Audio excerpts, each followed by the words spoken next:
куштауга хәтлем халык йоклап яткан һәм караган. Бөтәһе барыгы Навальный өчен сыкманы. Навальный өчен сыкманы, һәрбер кешенең үзенең проблемаларын күтәреп сыктылар. Өйдә йылыту өчен түләүләр капыл артып китте бездә республикада. Навальныйды тыңлап, я икенче берәйһен тыңлап түгел, үзләренең йөрәге нәмә куша, шул иң яхшы адым булалар дип уйлыйм. Ирдәрсә хәл иттем, ирдәрсә сыгып киттем, шуның өчен бер дә үкенмәйм. Алла бирһә, менә шул депутатларыбызды үткәрә алһак, анда уже икенче талаптар китәсәк.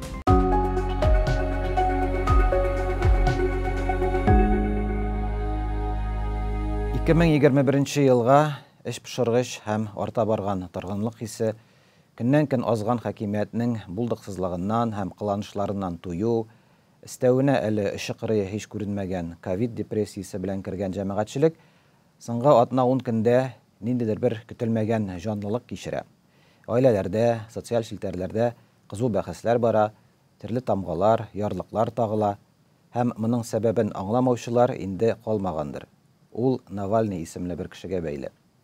Бу гадәттә федераль сәясәт белән артык кызыксынмаган татар белән башкортны да читтә калдырмады. Навальный әлбәттә үзенең Русиядәге ришвәт вә коррупциягә каршы көрәше белән соңгы елларда нык танылды. Ләкин Казанда да, Уфада да аны үз итүчеләр моңа кадәр аз булды. Моның үз сәбәбе дә бар. Навальный заманында урыс милләтчелеге, мөселманнарны энәмәве, ксенофобия белән мавыгуы сәбәпле соңрак Путин режимына каршы булса да, милли ашчылыклар тарафыннан ул нигездә барыбер шул Мәскәүдәге федераль элитаның бер вәкиле буларак кабул ителде. Мәскәүне аның Путин килгәч тә ачыктан-ачык үзәкләштерү һәм урыслаштыру сәясәтен башлап җибәрүен татар-башкорт яхшы белә. Тик шулай да соңгы 5-6 ай эчендә бу караш үзгәрде кебек. Моны 20-31 гыйнварда Уфада һәм Казанда булган протестлар бик яхшы күрсәтте. Анда мәйданнарга меңләгән кеше чыкты. Минемчә студиясендә бүген без шулар һәм төбәктәге башка шундый үзгәрешләр турында сөйләшербез. Бүгенге әңгәмәдәшебез Уфадан танылган журналист, 12 ел Башкорт иярчен телевидениесе БСТда эшләгән Таһир Вахитов. Хәерле көн, Таһир. Сөйләшүне шуннан башлыйк әле. Гади халыкның кәйфләре, хакимият турындагы уй-фикерләре үзгәрүенә бер Навальный гына сәбәпче түгел әлбәттә. Башкортстанның үзендә дә шактый мөһим вакыйгалар булып алды. Шулай да, сез элек Навальный хакында ни уйлыйдыгыз һәм хәзер ни уйлыйсыз? Навальныйды элек тә белмәйем, әле лә белмәйем. Ниндәй кеше ул, ниндәй максат артыннан кыва, һөйләгән һүзләре аңлашыла, әлбәттә. Әмма ниндәй дәлилләргә таянып эш итә, аныһын инде мин әйтә алмыйм. Хак һүзләр һөйләйм ул, юкмы? Шулай да моны бөтә Рәсәйдә соңгы арала шундый митингтар булып үтте бит инде. Бездә Уфада ла булды, бик күп кеше сыкты. Әмма ләкин әйткем килә, бөтәһе барыгы Навальный өчен сыкманы. Навальный өчен сыкманы, һәрбер кешенең үзенең проблемаларын күтәреп сыктылар. Ул да булһа шул теге ЖКХ буенча бына әле өйдә йылыту өчен түләүләр капыл артып китте бездә республикада. Шуның буенча сыкты халык. Шуннан сәяси гаделһезлек буенча күп сыктылар. Менә монда әйтеп китәм әле, Башкортстанда хакимият гамәлләре белән канәгатьсезлек август айында Куштау тирәсендәге хәлләр. Бигрәк тә анда Хәбиров идарәсенең Шиханны якларга җыелган халыкны Аман тарафыннан кыйнатуыннан соң кинәт артып китте. Күпләрнең күзләре шунда ачылды кебек. Дөрес фикердер дип уйлыйм, чөнки Куштауга хәтлем халык йоклап яткан һәм караган. Куштау вакыйгалары үткәндән соң халык дәрәү күтәрелде, үзенең талаптарын әйтергә өйрәнде. Шулай ук үзенең риза булмаган темаларын күтәрә башланы. Күп оешмалар барлыкка килде, җәмәгать оешмалары, сәяси оешмалар. Һәм был әлбәттә эфир калмастыр дип уйлыйм. Республика властьлары барыбер касан да булһа халык менән һынашырга тиеш. Һәм шуга табан китеп баралар дип өмет итәм. 15 августта Инстаграмыгызда Хезмәттәшләрем гафу, мин эшемнән китәм дигән пост чыкты. Бу каналда 12 ел эшләгәннән соң, анда танылган йөзгә әйләнгәннән соң. Шул көннәрдә ниләр кичердегез? Менә шул хисләрегез белән уртаклашыгыз әле.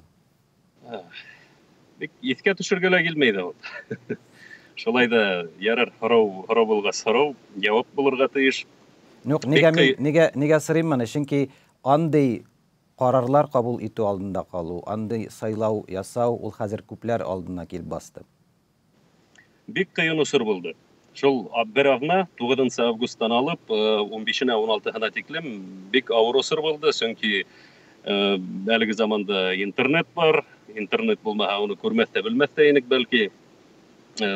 Бик каты алыштар, шул ук гаделһезлек, БСК ягынан, көз структуралары ягынан кешене яберләү һәм нәйләр күренеп барды интернетта, күренештәр.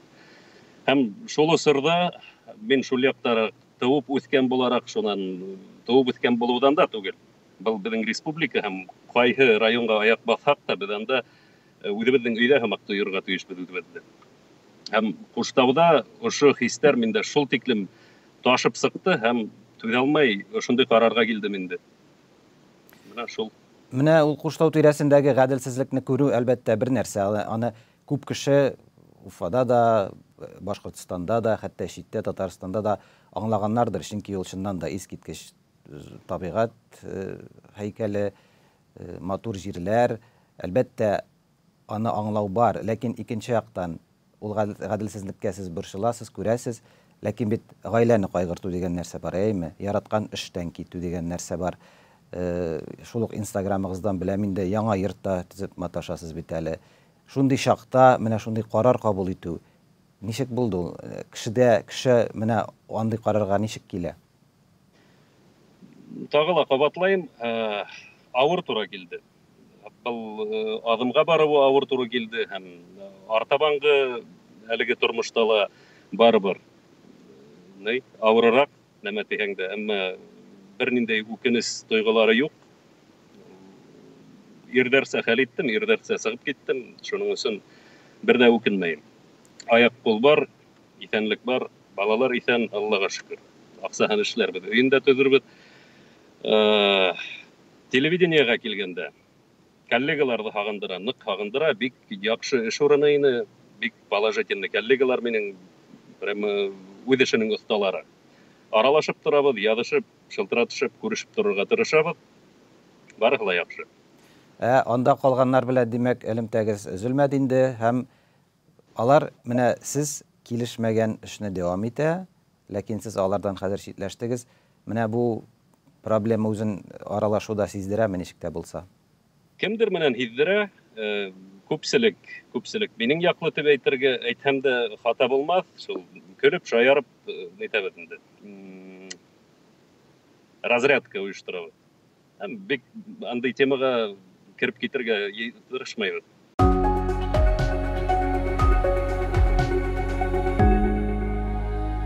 Инде әйтүемчә, Навальный өндәгән протестларга чыгаргамы, юкмы дип, бар ихтимал сүземтәләрне дә уйлап, үзләре өчен авыр карарларга килү мизгелләрен бу көннәрдә Уфада да, Казанда да күпләр кичергәндер. Һәм федералларның урамдагы халыкка карата шамасыз көч куллануын, рәхимсезлеген күргәч, андый дилемма белән калучыларның киләчәктә дә күп булачагын абайлап була. Шундый авыр карар кабул итү алдында торганнарга сез моны үз башыгыздан кичергән кеше буларак инде нинди киңәшләр әйтер идегез? Йөрәк кушуы буенча эшләгәннәр дип әйтер идем. Навальныйды тыңлап, я икенче берәйһен тыңлап түгел, үзләренең йөрәге нәмә куша, шул иң яхшы адым булалар дип уйлыйм. Әмма барыбер йөрәк менән баш бер цепочкала булырга тиештер дип. Чөнки йөрәк ул кызуырак, баш әзрәк әйтергә тиеш. Туктатып торырга. Чөнки кызу адым эшләп, үзеңә аламарак эшләү ихтимал. Ләкин сез әйтүегезчә, сездә үкенү юк. Менә бу адымыгыз уңайыннан. Юк. Мин был адымда ниндәйдер хата булгандыр дип уйламыйм, исәпләмәйм. Уфа протестларында халык бик күп катнашты. Моны беркем дә көтмәгән иде дияргә була. Һәм анда сез инде әйттегез, Навальныйга хас төркемнәр генә түгел, башкорт милли хәрәкәте вәкилләре дә шактый иде. Башка проблемаларга кайгырып, шул проблемаларны күтәреп чыккан кешеләр дә шактый иде. Менә тагын бүлеп карыйк әле, алар ни дип килде икән бу җыеннарга? Башкорт хәрәкәтен әйтәгез. Башкорт хәрәкәте һәм минемчә башкорт кына түгел, татар хәрәкәте, Уфадагы татарлар да чыктылар бит инде анда, урыслар да чыктылар. Бая әйтеп үтүемсә, һәрберсенең үзенең проблемаһы, һәрберсе шул проблемаларны йөкмәп сыкты. Теге митингта, протестта кычкырыусылар күп булды һәм шулай ук темалар да күп иде. Кемдер Навальный өчен, кемдер шул опять ЖКХ буенча ниндейдер проблема белән чыккан. Алай милләтчелек, милли темалар ишетелмәне, күтәрелмәне әлеге менә һуңгы митингтарда. Шуңа күрә әйтә алмыйм бу тема буенча. Минем исемдә бигрәк тә Салават Юлай һәйкәле янындагы халыкның аквадискотека дип кычкыруы истә калган. Күрәсең, бу Навальныйның Путин сарае турындагы фильмына инде турыдан-туры ишарә. Күпчелекне шулай да илдәге коррупция мәсьәләсе нык борчыйдыр дип уйлыйм. Шулай. Сәяси гаделһезлек дип әйтермен. Тагын бер төркемдә күренде, ләкин протестларда түгел, аннан читтә. Үзләре хакимияттә булмасалар да, шул хакимиятның протестларга каршы төрле хәйләләрендә катнашканнар, җәлеп ителгәннәр. Араларында күренекле кешеләр дә бар иде. Куштауны яклаганда да булды бу хәл, һәм андый кешеләр. Сез үзегез андыйлардан түгел, каршы яктан. Алайда, хакимият уенына кушылып киткәннәрне, менә шушы кешеләрне аңлыйсызмы?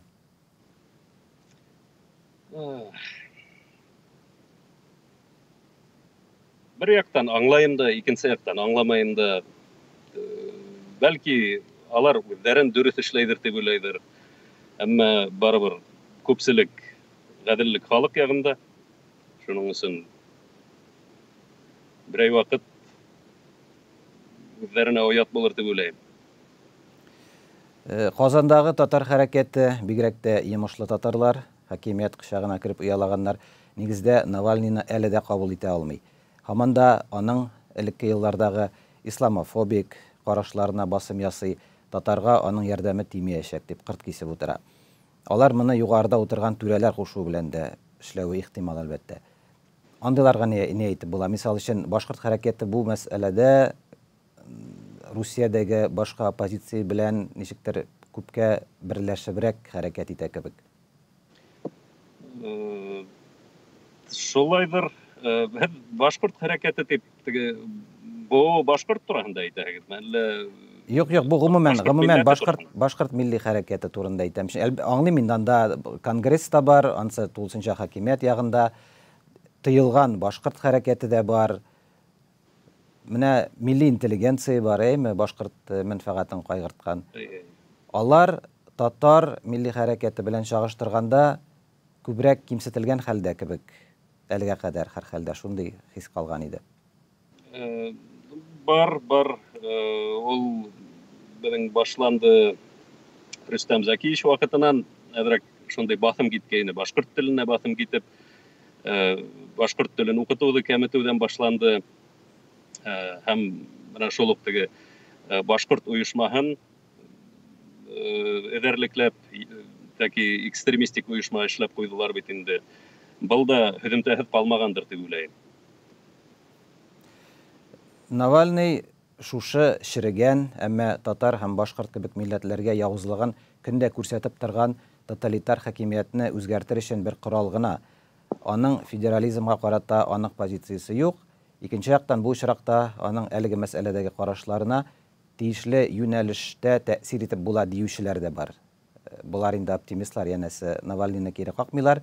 Әлбәттә, ул элек ниндидер белдерүләр ясагандыр, ләкин хәзерге вакытта төп каршылык тудырган, төп зыян салган үзәк хакимияткә каршы туруда төп фигура дип әйтүчеләр инде. Моңа ничек карыйсыз? Бу ничек? Килешәсезме моның белән? Килешәмдер дип уйлыйм, чөнки бүгенге көнгә тиклем андый кеше юк иде. Булһа ла бәлки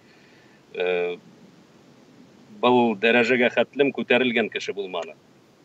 Навальный барыбер бөтәһенең дә теле сонда, күптәр белә. Шуның өчен бұл иң зур фигуралар дип уйлыйм бұл эштә, әлеге вакытта. Ягъни милли хәрәкәтләргә ниндидер бер идеаль фигура көтеп торасы юк, булганы белән эшләргә кирәк дигән караш белән килешәсезме? Милли хәрәкәтләргә авыррак туры килә. Әлеге көндә авыррак туры килә, чөнки менә шул милләтчелек, милли теманы күтәрә башлаган ине. Мен үзебезнең Башкортостандагы нидән әйтәм? Сыгып һуңгы вакыйгалардан экстремистик уйышма итеп яһаулары ихтимал, яһаулары дип булышлык итүдәр. Шулай туган. Шуннан тагы ла төрле проблемалар килеп туа. Кәртәләр, кайда карама, кәртә сектор. Шуга бу милли тема бик авыр, сетерекле мәсьәлә. Күтәрелә алһа, бәлки яхшылап булыр иде. Әмма әлеге вакытта күтәрелә алмас дип уйлыйм. Менә шул федерализм принципларын торгызу эшендә күптән түгел генә Уфада республика дигән яңа бер хәрәкәт башланып китте. Аның эшендә сез дә катнашасыз. Төп максатлары турында әйтеп китегез әле. Республика хәрәкәтенең төп максаты без шул бергә йыелып, түңәрәк өстәлдә презентация яһаганда төп концепцияларны билдәләп үттек. Ул да булга иң беренче адымдарның бере хайлаударга гадел хайлаудар үткәрүгә булышлык итү. Күп итеп күзәтүчеләр әзерләү һәм халык ягыннан лаеклы дип танылган кандидаттарны ничек тә булга төрле кимәлдәге хайлаударга үткәреп, ул авыл советы булганмы, кала советымы, дәүләт думаһымы, шул кандидаттарны үткәреп, бергә уртак фикергә килеп, шул темаларны артабан алгы планга үткәрергә булышлык итү. Ягъни бу конкрет җирле сайлауларны тиешле дәрәҗәдә хокук бозмыйча, канун бозмыйча тәртипле итеп үткәрү өчен генә төзелгән бер хаятмы? Оның өчен генә түгел. Быелга ошо концепция менән барасакбыз. Чөнки алдагы елда менә күп хайлау кампаниялары үтәсәк. Әлеге вакытта төп мәсьәлә шул. Шуннан Алла бирһә, менә шул депутаттарыбызды үткәрә алһак, анда уже икенче талаптар китәсәк. Киләчәктә, ягъни киләчәктә бу хәрәкәтнең ниндидер бер зур платформага әйләнеп, конкрет инде башка төрле, башка дәрәҗәдәге проблемаларын да күтәрү ихтималы кала әле. Өмет итәбез әлбәттә. Чөнки бuna безнең төп проблемаларның бере әле хайлаударда. Хайлауда бюджетниктарны ялып итәләр. Бюджетниктар улар ниндәйдер кимәлдә барыбер ничек әйтергә. Социаль яктан якланмаган дип әйтәйем микән киресенчә. Эшһез калудан куркалармы? Шуның өчен хайлаударга аларды үткәрү эшләргә хайлауда дөрес түгел дип исәпләйбез.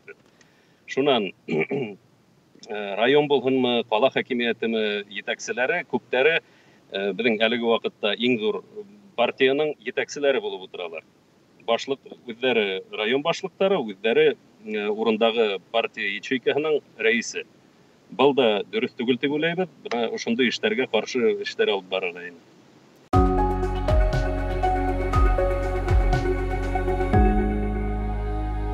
Менә сезнең көрәштәшегез Руслан Нуретдинов, ул Чакмагыш районыннан дип беләм. Шулай ук республика хәрәкәтендә төп максат җирле хакимиятне ачык, халык алдында җаваплы итү максаты дип әйтә. Зур сәясәткә керү теләге юк ди. Гәрчә Казан, Уфаларда утырган түрәләрне хәзер турыдан-туры Мәскәү билгели бит. Һәм аңлашыла ки, алар җирле халыкны түгел, беренче чиратта шул хуҗаларын кайгырта. Ушалар икән, Куштауны да сата, салымнарын да Мәскәүгә җибәреп тора, ана телендә мәктәпләрдән куа, башкортны татар белән талаштырып ята. Республика хәрәкәтендә җирле проблемнарның турыдан-туры бар Русияне янә унитар, Мәскәүдән генә идарә ителгән бер дәүләт итү тырышлыкларына бәйле булуын аңлау бармы? Аңлау бар, әлбәттә. Бuna әле әйткән һүзләрем тап шул мәсьәләләрне хәл итүгә багышланган. Чөнки район башлыктарын туранан-тура халык һайларга тиеш дип исәпләйбез без. Улар өстән утыртылырга тиеш түгел. Халык үзенең кандидатын һайлап, ниндәйдер бер кимәлдә шул район кимәлендә праймериз үткәреп, берничә кандидаттан халык үзе лайыклы кандидатты һайлап утыртырга тиеш дип исәпләйбез. Таһир, бүгенге сөйләшү өчен сезгә бик зур рәхмәт. Сез соңгы айларда күпне кичергән кеше буларак, сезнең фикерләрне белү безгә бик кызык иде. Һезгә рәхмәт. Ярый, яхшы, сау булып торыгыз әлегә. Сау булыгыз. 23 гыйнвар протестлары алдыннан Instagramда чыгарган видео постында бүгенге әңгәмәдәшебез Таһир Вахитов бик мәгънәле сүзләр әйткән иде. Башка эш табып була, үземнән беләм. Ә менә тап төшкән намусны юып булмый. Ул моны протестларга каршы, андагы халыкка каршы чыгарылган ОМОН һәм полиция хезмәткәрләрен истә тотып әйткән иде. Асылда исә аның бу сүзләре Русиянең бүгенге хакимияте гамәлләренә ничек карау, аларны ничек бәяләү белән интеккән һәркемгә кагыла дияргә була. Әлбәттә, бу бик катлаулы, авыр, олы бер әхлакыйда мәсьәлә. Әмма Русия дигән зур бер киңлектә халык янә җайсыз сорауларга җаваплар эзләү, катлаулы карарлар кабул итү чорына кереп бара. Уфадан Таһир Вахитов ул карарны инде җәй аенда ук кабул итте. Шуңа да аның шушы сүзләренең бәһасе бөтенләй башка. Дөрес карарлар, аяк акыл һәм дә күңел тынычлыгы һәрберегезгә.